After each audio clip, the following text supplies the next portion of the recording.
亞洲路德宗神學院正在慶祝上帝嘅恩典帶領本院嘅20週年，這是最合適嘅時機。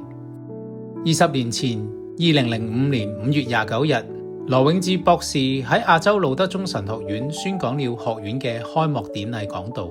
主題係正是現在。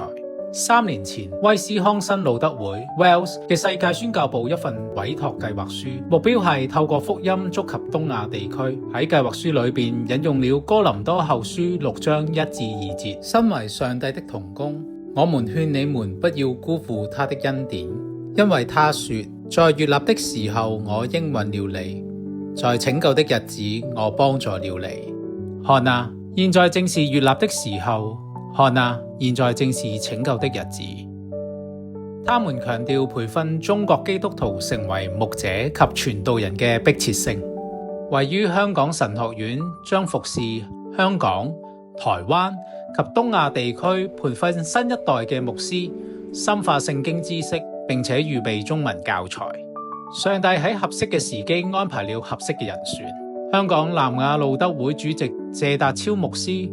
意識到需要一個持續以聖經為基礎嘅培訓，並且視亞洲路德宗神學院為提供培訓嘅重要夥伴。威斯康辛路德會宣教士施維德牧師、施禮樂牧師及薛明基先生為建立亞洲路德宗神學院帶嚟了必要嘅技能。2005年，羅永志博士成為學院首任院長，開始準備課程並招募學生，其他教授亦陸續加入，鞏固了亞洲路德宗神學院嘅基礎。岳成軒博士、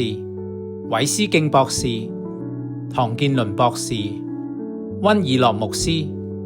施海嘉博士及杜文康博士都憑藉上帝嘅恩典侍奉、裝備同培訓亞洲教會嘅本地領袖。香港本地牧者及南亞路德會會友張國輝博士為學院現任嘅教授及教務長。幾乎所有學院嘅講師都係嚟自南亞路德會或東亞地區嘅本地牧者，佢哋都係亞洲路德宗神學院嘅畢業生，受到充分嘅裝備，以擔任應信路德宗嘅教師。亞洲路德宗神學院為這美好嘅發展感謝上帝。另一個發展亦都進行中，隨着亞洲路德宗神學院嘅事工擴展遍及亞洲，第2個事工中心正於泰國清邁建立。在教授團隊嘅8名成員中，只有3位常駐香港，其中包括院長在內嘅4位成員居於泰國，而另一位教授則策略地於澳洲定居。現在仍然是時機，上帝正在成就大事。華人喺世界各地嘅散居，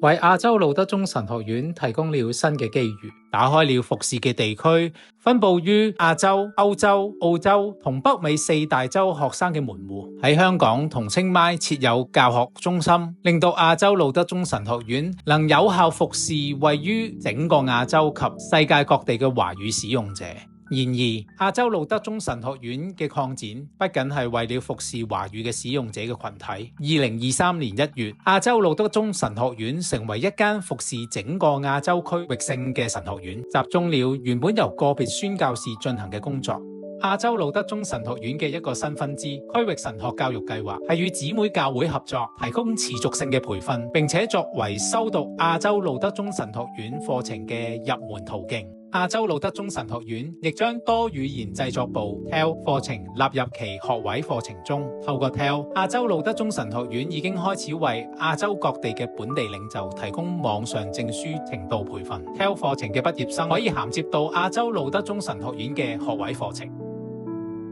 呢啲發展嘅全面影響，可能要再過20年先能夠得到全面嘅展現。但係有一點係明確嘅，現在仍然是時機。過去嘅20年為未來奠定了基礎。亞洲路德宗神學院仍然致力於培訓本地基督徒，成為亞洲各地嘅牧者同埋傳道人。展望將來，本地領袖將繼續成為最好嘅教師，得到充分嘅裝備，以擔任應信路德宗嘅講師同教授。